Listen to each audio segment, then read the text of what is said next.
alaikum jama'a, barkanmu da warhaka.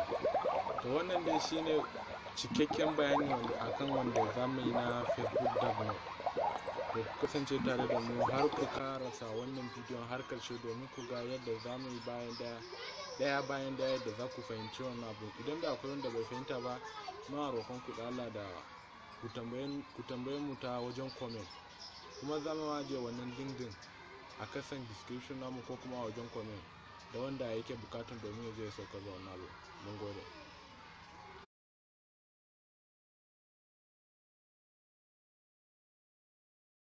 Barkanmu dai jama'a, barkanmu da warhaka. To yau bayanin da zamu yi shine ta yadda zamu mayar da cikin WhatsApp namu zuwa dark mode kamar yadda muke nunawa a cikin poster namu. Da farko mu je wajen browser, bari mu shiga wannan browser, UC browser. Bayan mun shiga zai kawo mu nan, bayan ya kawo mu nan to sai mu zo wajen searching, sai mu searching na app to id. Kun ga nan gurin sai mu searching na a Google.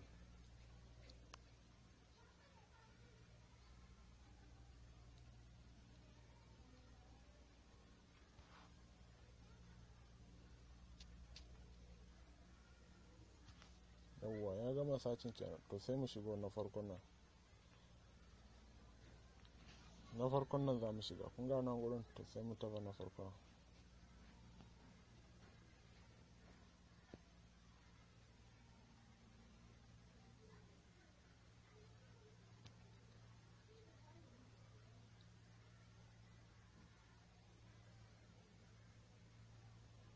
Yawa bayan ya kama nan gurin to sai mu zo kasa.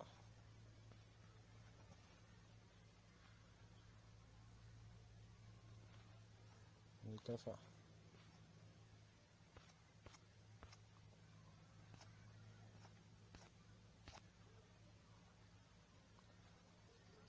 Yawa kun ga nan gurin install now, kun ga an rubuta install now a nan gurin. To sai mu taba nan gurin mu shiga domin mu sauka wannan application domin ba za a same shi a Play Store ba. To kun ga zai kawo mu gurin downloading a nan gurin. Bayan mun taba shi to shi da kanshi ma zai nuna mana inda za mu yi downloading nashi zuwa kan waya.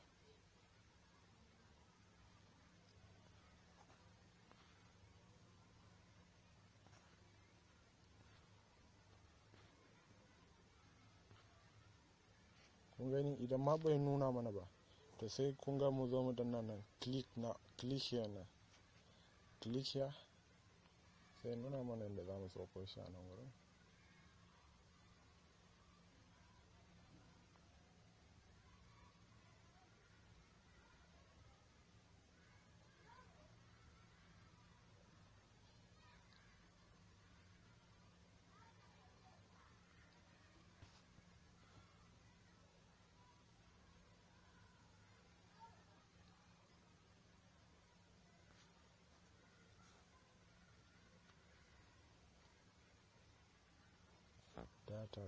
data.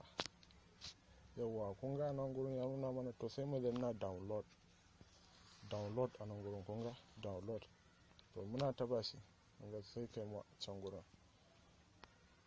To saboda ni ina da shi bana bukatan dole sai na yi wannan nashi, bana bukatan sai na yi downloading nashi. Kun ga nan gurin zai downloading a nan. To daga nan sai mu fita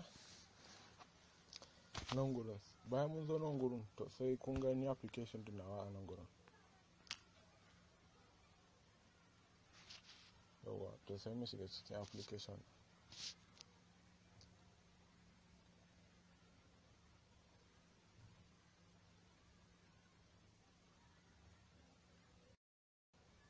Kun ga ya shiga. To bayan ya shiga ku zai ba ku daman da za ku yi register da su. Za ku iya saka email naku da kuma naku wanda za ku yi register da su. Da yake ni na register da su ne, shi yasa ba za su bukaci ne wannan ba.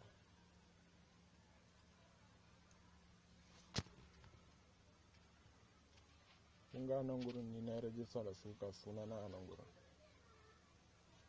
na rajista da su, shi yasa kun gani suna na akwai a nan gurin. To ba zan yi rajista da su ba sai in zo wajen sacin, sai a nan gurin a yi sacin na WhatsApp.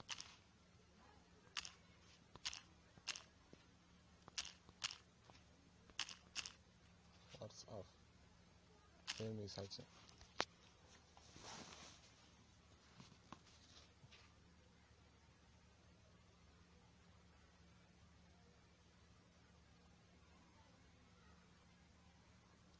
Idan muka yi sacin, to kun ga na farkon nan shine WhatsApp Messenger ba, to shine na kan waya. Kada ku cewa idan ba ku ga Messenger ba za ku yi download na shi ba. To sai a shiga wannan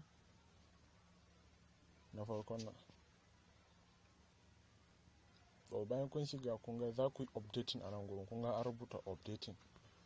Kun ga wannan shine, sai ku zo ku yi updating nan gurin. Ku yi updating na WhatsApp na, kun gani? To zai na haka har sai ya yi updating. To shi ma na yi updating na shi yasa ba zan sauko da shi ba, sai na goge shi. To bayan ya zo sai ku fita gaba da nan gurin. To sai ku zo nan gurin.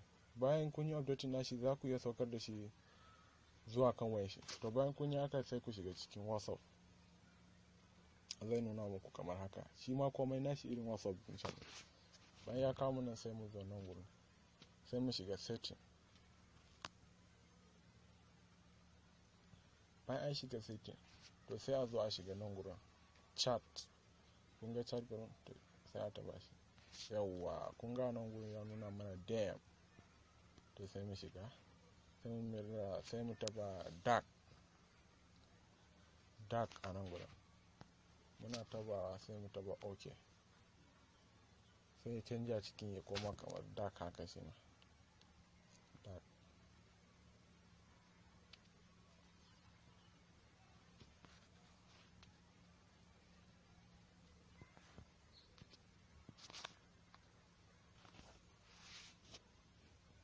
Ga koma dark, komai na shi dark.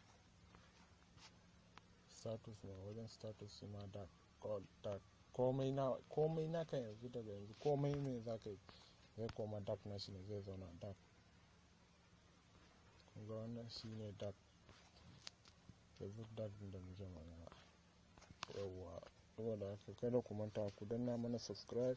Kada ku manta wannan application ne, shi za ku je ku yi browsing na shi a browser ku.